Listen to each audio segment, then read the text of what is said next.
we present Bernard Horsfall as Harry Lawson and Geoffrey Banks as Professor von Hardwig in A Journey to the Center of the Earth. The novel by Jules Verne, adapted for radio in 8 parts by Howard Jones. Part 8, The Journey is Ended.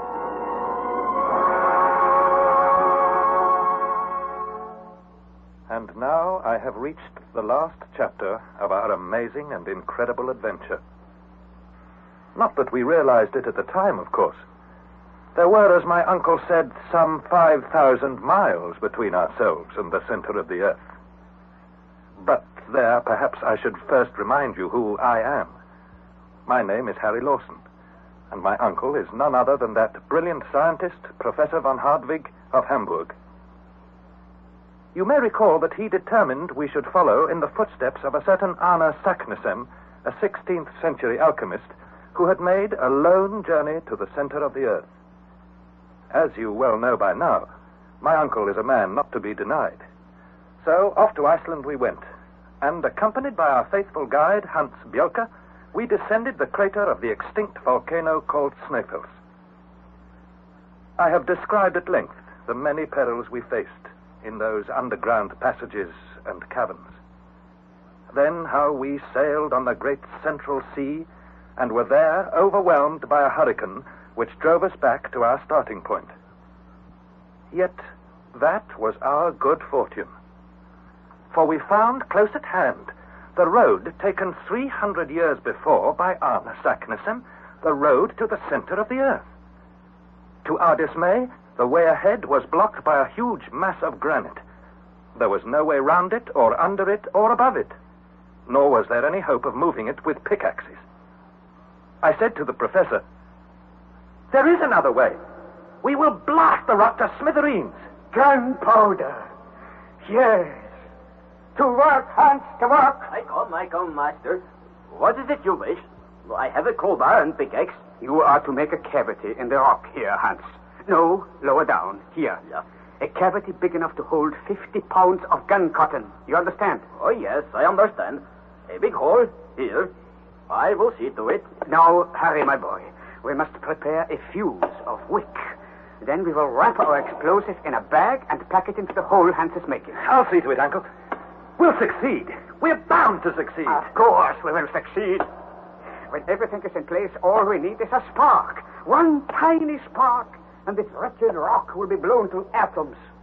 Come, let us have everything ready. Then we may rest until tomorrow.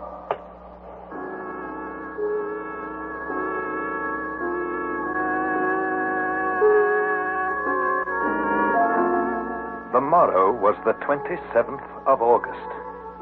And even now, so long afterwards, my heart beats wildly at the memory of that fearful day. At 6 o'clock in the morning, we were up and ready. I begged that I should be allowed to ignite the explosive, and my uncle agreed. Our plan was simple.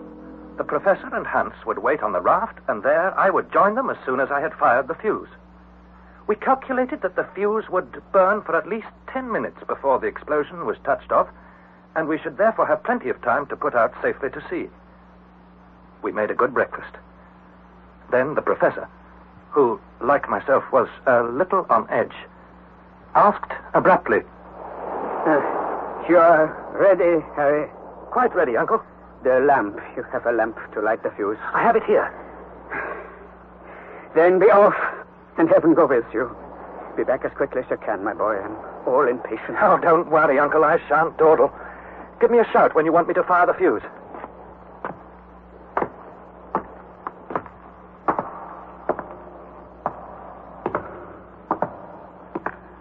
Are you ready?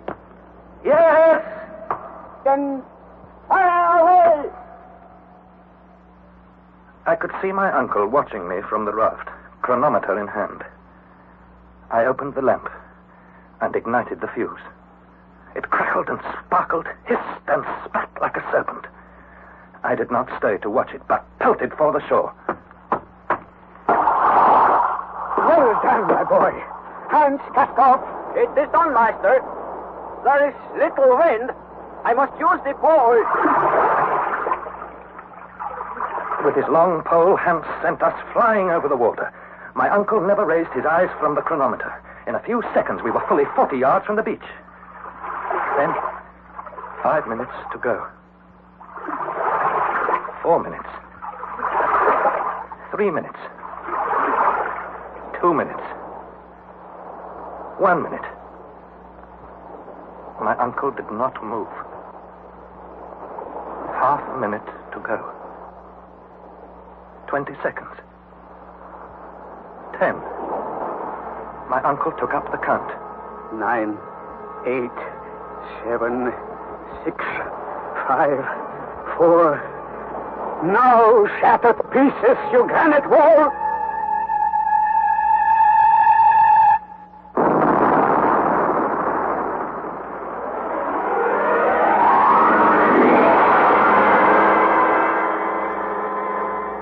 What happened then? Mercifully, my memory of those terrifying moments is dimmed. But it seemed to me that the rocks on the shore were torn aside like a curtain. The sea rose in a mountainous mass, the raft with it. We were thrown to the deck, and there was darkness all about us. The raft seemed to be hurtling down a gigantic well. I tried to speak, but could not.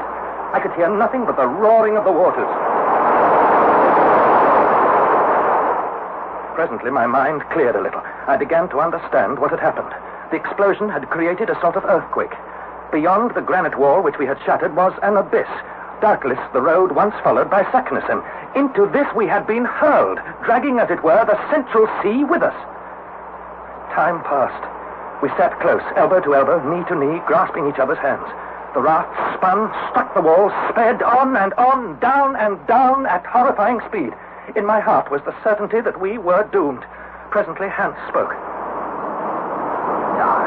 Dark. I do not like this dark. The room cost coal, Hans. Will it give a light? No. Smashed in pieces. We can't light a torch, that's certain. My torch will not keep burning. There is too much rain. But there is the lantern. Can you light it? Will it burn? We will see. We will see. Ah, there. He burns. He flickers in the wind. But here's something. He is better than the dark. Yes, Hans, yes. Better than the dark.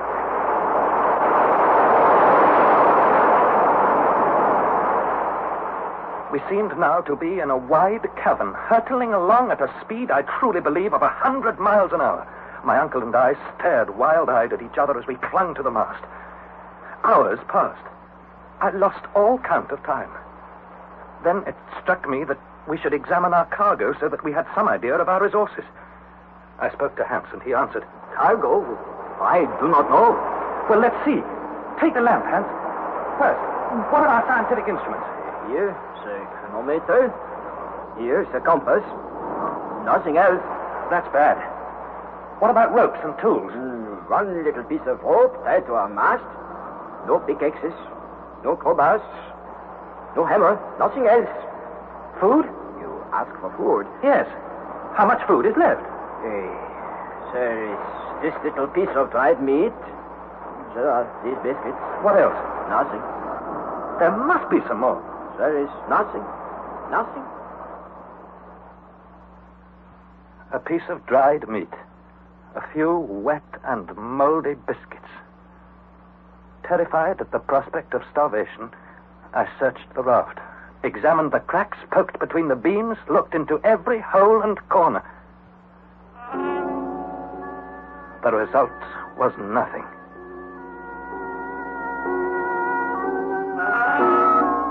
Now I was desperate and terribly afraid. I stretched myself on the raft and watched the lamplight as it became fainter and fainter and finally burnt out. Perhaps then I fainted. Perhaps I only slept. When I opened my eyes again, the darkness was complete. But something had happened whilst I slept. What was it? Silence. No roaring. No rushing waters. Then my uncle spoke. Harry. Harry, my boy. Where are you? Here, Uncle. Here is my hand. You realize what has happened? We are going upward. Upward? But that's impossible. We are going upward very fast. Hans, a torch. Can you light a torch? Perhaps. There is now no wind to blow him out. I think he will burn in a moment. Ah, he's a good flame. Bravo. Look, we go up, in a well. Yes, a well. A narrow vertical shaft. It is clear, Harry, that the waters of the Central Sea have flooded the bottom of the shaft and are now pushing us upward. Yes, Uncle. But the question is, where does this shaft end? As to that, I'm as ignorant as you. But I think we should be prepared for the worst. If there is no opening to this shaft, then we shall either be crushed against the granite roof or suffocated. As it is, I don't seem to breathe very well. It is a desperate situation, Harry. But I say, while there's life, there's but hope. Let us cheer ourselves. Let us eat. Eat? Eat, I say. Come and serve us some food. Oh, Master, it cannot be. Come, we all need food. Or do you mean that our provisions are lost? Is this handful of meat? There are these biscuits. All else is lost. You are sure, Hans? I am very sure, Master. Well, what do you think of our chances now, Uncle? I think, my boy, I think we must make up our minds to eat. It will do us no good to stare at these few scraps. Hans, pass me the meat and biscuits. If a man's heart beats, then I say he continues to hope. There. I have made 3 portions of the food. Your portion, Harry. Yours, Hans. What are you smiling at, Hans? Master, I have something here. Something to eat. Something to drink. A bottle of Schiedam. Schiedam, Holland gin. Splendid, splendid. Approach the bottle, my good Hans. Take a drink, then pass it round. It is good. Very good. Excellent. It will put strength into all of us, good Hans. For a long time, I lay still and silent. When I looked again at the chronometer, it was 5 o'clock in the morning. It seemed to me that the temperature about us was rising, and the air, or lack of it, at times made breathing difficult. I said bitterly, well, if we're not drowned or flattened like pancakes or don't starve, we shall have the satisfaction of being burned alive. What is that, my boy? Hans, give me the torch. I want to examine the walls of this shaft. Here, my master. Thank you. This is eruptive granite. And we are still going up. Who knows? Yes. Who knows? I wondered what my uncle meant. Could he somehow calculate the thickness of the crust over our heads? He put his hand on the rocky walls of the shaft and muttered again. And this is silicous mineral. Good. Undoubtedly the transition period. What then? What then? As we ascended further, the heat became well nigh unbearable. We removed our jackets and waistcoats. Presently, I touched a rock and found it so hot that I plunged my hand into the water to cool it. Involuntarily, I cried, "Take care! The water's scalding!" What, Harry? The water, it's scalding. Is there a furnace up above us? Impossible. Quite impossible. Then what does it mean? Where are we? Where are we going? Hans! Here is the compass. The thing's gone mad. First it points north, then south, now north again. That means the magnetism around us is in a state of flux. It means... That noise. You hear it? What is frightening you, my boy? Don't you hear? Don't you realize the water we're floating on is almost boiling and the compass has gone mad? It must be an earthquake. I hope for something better than an earthquake. What do you mean? An eruption. I have every reason to think we are in the shaft of a crater, in full volcanic action and vigor. And I beg to tell you that it is the most fortunate thing that could happen to us. Fortunate? You say we're about to be vomited from the earth with flames, rocks, cinders, and you call it fortunate? Certainly. It is the only chance we have of escaping into the light of day. I tried to calm myself, to think things out logically and sensibly. My uncle was right, absolutely right. We were being thrust up through the Earth's crust, not on this occasion in an extinct volcano like Sneffels, but in a mountain of fire in full activity. From Cape Saknussemm, we had been swept northward many hundreds of leagues. Where, then, were we now? Under Iceland? Should we be belched up through Mount Hecla? Or through one of the other 7 fire funnels of the island? But what did it matter? We were doomed anyway. Towards morning, our speed of ascent increased still more. The vertical gallery became wider and wider. To right and left, I could discern long, dark corridors emitting thick and suffocating vapors and flickering tongues of flame. This, I thought, this surely is the end. My uncle, however, was not in the least perturbed. My dear boy, it is merely burning sulfur. That is the common thing with a volcanic eruption. But if the flames engulf us... They will not engulf us. Well, I suppose it's all the same, whether we choke to death, burn to death, or drown in scalding water. There is no water. We are rising on a bed of lava. What is the time, good Hans? 8 o'clock, Master. 8 o'clock of the morning. Strange. It's gone very quiet. What's happened? We do not go up anymore. That is what happens. The eruption has stopped. We are not moving. Do not be alarmed. Before we are many minutes older, we shall continue our journey to the mouth of the crater. We are concerned with a volcano. The eruption is intermittent. It is compelled to breathe, just as we do. Here we go again. Hang on tight, my friends. Hang on tight.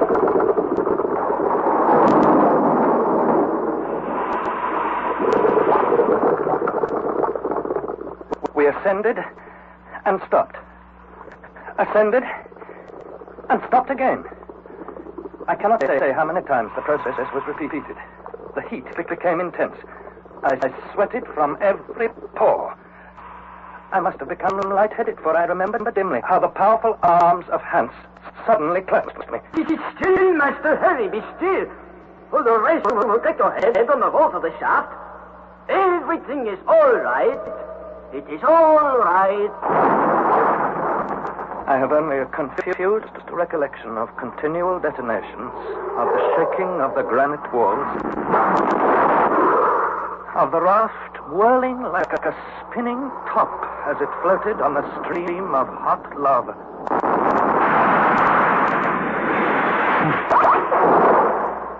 Huge flames roaring all about us. A hot, searing wind blowing from the secret furnaces of the earth. My heart throbbing with terror. This is all I remember.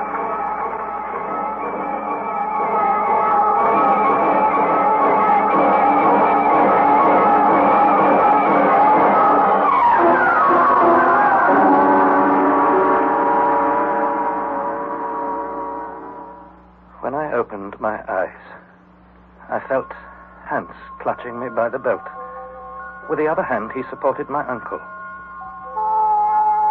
I realized presently that I was lying on a mountain slope, scarcely 2 paces from a gully into which I would surely have slipped at the first false step.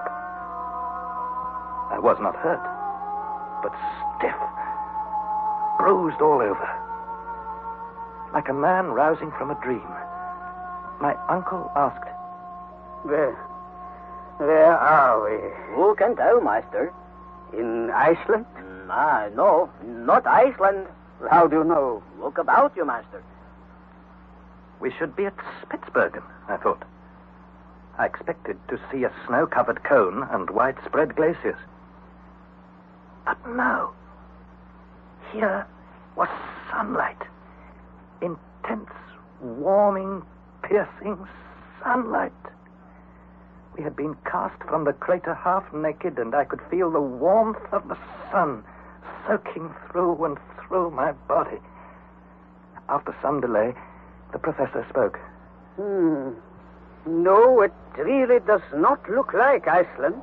Perhaps it's the island of Jan Mayen. Out of the question, my boy. This is not a northern volcano. Oh, it's easy to say that, Uncle, but you can't be sure. Look, my boy, down to the base of the mountain.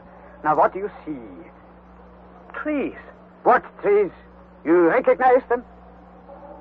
Could be olives. Figs. Exactly. And yonder there are vines loaded with grapes. And now, as my eyes became accustomed to the brilliant light, I saw beneath me the waters of a sea or lake, which made an island of this enchanted land. Over towards the rising sun was a small port, clustered with houses. Strange-looking boats were anchored in the harbor. Far beyond, numerous small islands could be seen, so many that I was reminded of bees about a beehive. To the west lay a distant mountainous coastline, with one prodigiously lofty cone surmounted by heavy clouds. To the north, there was nothing but water, sparkling in the sun. I asked, "Where can we be?" Now, wherever we are, it is rather warm. And what is more, the volcano is erupting. And I see no sense in staying here to receive a piece of rock upon my head. Let us descend and find somebody who will tell us where we are. To tell the truth, I feel I'm dying of thirst and hunger. Forward, Hans, forward. We slithered over piles of ashes, avoiding the streams of hot lava which glided horribly beside us like serpents. As we slipped and scrambled, I said, "We must be somewhere in Asia. On the coast of India, perhaps, or Malaya. We've crossed through the globe and come out at the Antipodes." But the compass, my boy. Explain the compass. It always pointed northward. I can't explain it. It's a mystery. No mystery at all. The compass lied. The compass lied? How do you know? Because if it didn't lie, we are now at the North Pole. Does that strike you as reasonable? I did not know what to think, nor did I much care, for I, too, was tormented with thirst and hunger. After a 2 hours' march, we reached a beautiful spread of country where olives, pomegranates, and vines abounded. What a delight it was to press these fruits to our lips. Not far off, near some fresh and mossy grass, I found a spring of fresh water. And here we paused to wash our hands, feet, and faces. While we were doing this, a small boy appeared between two tufted olive trees. I cried, "Ah, here's a small inhabitant of this happy land. Boy! Boy!" He runs away. Catch him, Hans. Catch him. I will. Boy, come here. Come here. The boy was poorly dressed and terribly scared at our appearance. And who would blame him? Half naked with tangled hair and ragged beards, we must have looked very ill-favored in his young eyes. Hans caught up with him and dragged him back. Here he is. But he will not speak. Nothing will he say. Let me try, Hans. Wie heißt dieser Berg? He does not speak, so we are not in Germany. Boy, what is the name of this mountain?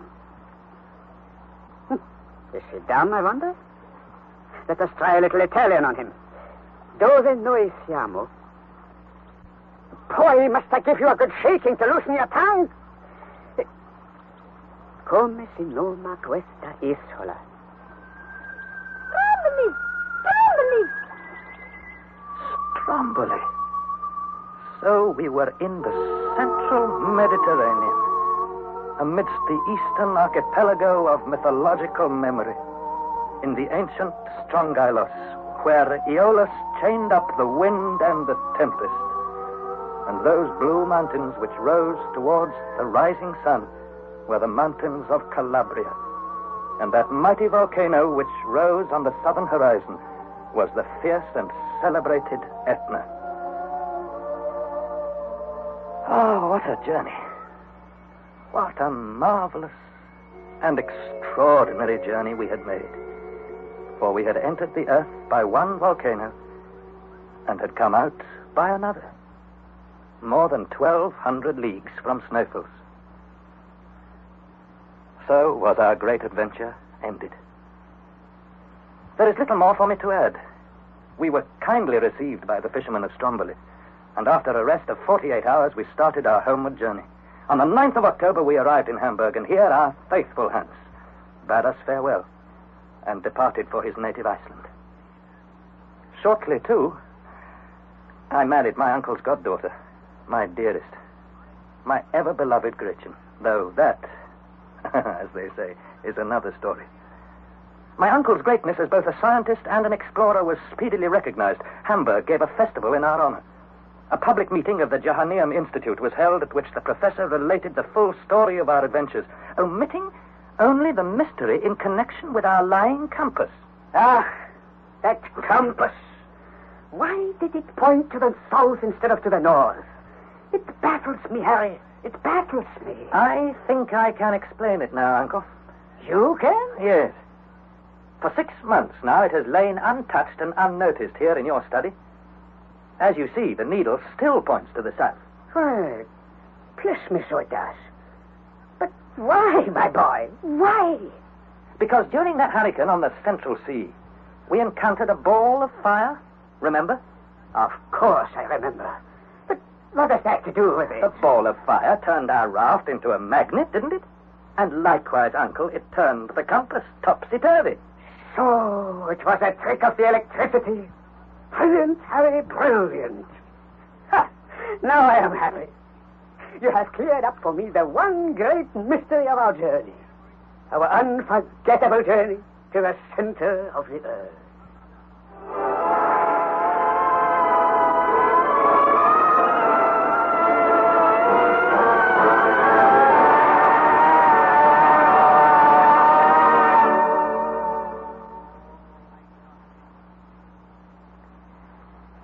That was the 8th and last installment of A Journey to the Center of the Earth, adapted by Howard Jones from the novel by Jules Verne. The cast was as follows. Harry Lawson was played by Bernard Horsfall, Professor von Hadvig by Geoffrey Banks, and Hans Bjolke by John Daglish. It was produced in the north of England by Trevor Hill. Tomorrow in Storytime on Radio 4 at 5:25, you'll be able to hear the 3rd installment of The Flight of the Heron by D.K. Broster, which has been abridged for reading on radio in 8 parts, and tomorrow's episode is called The Flood Tide. That's tomorrow on Radio